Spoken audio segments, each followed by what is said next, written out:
പൊതുവ്യയ പുനഃപരിശോധന കമ്മിറ്റിയിലെയും റിപ്പോർട്ടുകളും മേശപ്പുറത്ത് വെക്കാവുന്നതാണ്. 2026-27 സാമ്പത്തിക വർഷത്തെ ബജറ്റ് അവതരിപ്പിക്കാവുന്നതുമാണ്. Yes minister.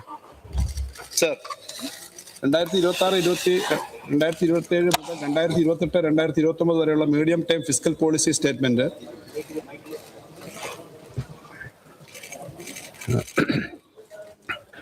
Medium time fiscal plan 2026-27 സാമ്പത്തിക വർഷത്തെ വാർഷിക ധനകാര്യ സ്റ്റേറ്റ്മെന്റ് എന്നിവ അടക്കമുള്ള മുഴുവൻ സ്ട്രാറ്റജി സ്റ്റേറ്റ്മെന്റുകളും ഞാൻ മേശപ്പുറത്ത് വെക്കുന്നു.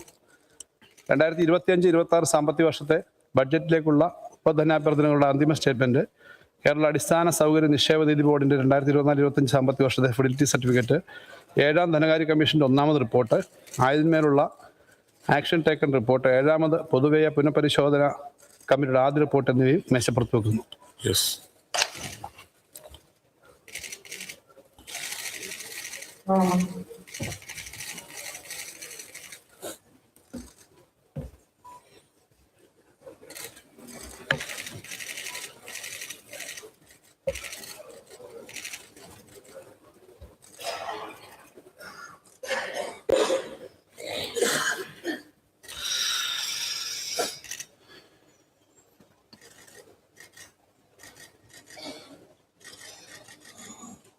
സർ, 2026-27 സംസ്ഥാന ബജറ്റ് അവതരിപ്പിക്കുന്നത് ഏറെ സന്തോഷത്തോടെയും അതിലെ അഭിമാനത്തോടെയുമാണ്.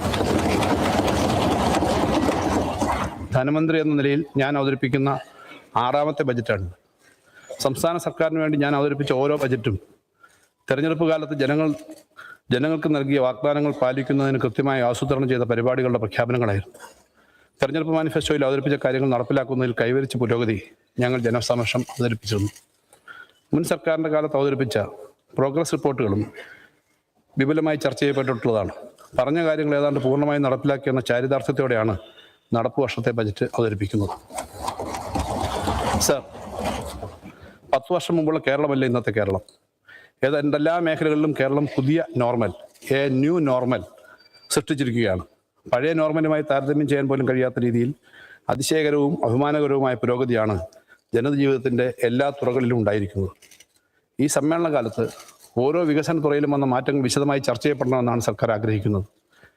സ്ഥിതിവിവര കണക്കുകളും ഉദാഹരണങ്ങളും നിരത്തി സംസ്ഥാനം നേടിയ അഭിമാനകരമായ നേട്ടങ്ങൾ അവതരിപ്പിക്കാൻ ഞങ്ങൾ തയ്യാറാണ്. പ്രതിപക്ഷത്തിന് പറയാനുള്ള കാര്യങ്ങൾ ക്ഷമയോടെ കേട്ടിരിക്കാനും ഞങ്ങൾ സന്നദ്ധരാണ്. അങ്ങനെ ഒരു ചർച്ച ഈ സഭയിൽ നടന്നാൽ അത് നമ്മുടെ ജനാധിപത്യത്തിൻ്റെ ഒരു നല്ല മാതൃകയായിരിക്കും സൃഷ്ടിക്കുക. സർ, 2025-26 ബജറ്റ് പ്രസംഗത്തിന്റെ തുടക്കത്തിൽ ഞാൻ ചില സന്തോഷ വർത്തമാനങ്ങൾ പങ്കുവച്ചിരുന്നു. ദീർഘകാലമായി സംസ്ഥാന സർക്കാർ നേരിട്ടിരുന്ന ധനവൈഷമ്യത്തിൽ നിന്നും നാം കരകയറിയിരിക്കുന്നു എന്നായിരുന്നു ആദ്യത്തെ പ്രസ്താവം.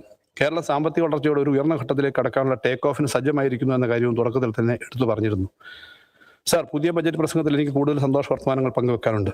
എന്നാൽ അവയിലേക്ക് കടക്കുന്നതിന് മുമ്പ് കേരളീയരെ ആശങ്കപ്പെടുത്തുന്ന എന്നാൽ ജാഗ്രതയോടെ നീങ്ങിയാൽ ഒഴിവാക്കാനാകുന്ന ഒരു അപകടത്തെക്കുറിച്ച് പറയേണ്ടതുണ്ട്.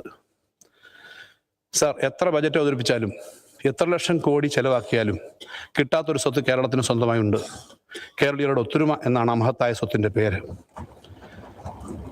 ശാന്തിയും സമാധാനവും മതസൗഹാർദ്ദവും ഒത്തൊരുമയും നിലനിർത്താനാവുന്നു എന്നാണ് നമ്മുടെ ഭാവി വളർച്ചയുടെയും ഐശ്വര്യത്തിൻ്റെ ഏറ്റവും വലിയ ഗ്യാരണ്ടി. വിദേശ സഞ്ചാരികളെയും സംരംഭകരെയും മൂലധനത്തെയും മറ്റും നമ്മുടെ നാട്ടിലേക്ക് ആകർഷിക്കാൻ ഇതിനേക്കാൾ മെച്ചപ്പെട്ടൊരു ഘടകത്തെക്കുറിച്ച് ആലോചിക്കാനാവില്ല. പക്ഷേ കേരളത്തിൻ്റെ ഈ കൂട്ടായ്മയെ തകർക്കാൻ ഉഗ്രവിഷമുള്ള വർഗീയ സർപ്പങ്ങൾ തക്കം പാർക്കുന്നുണ്ട്.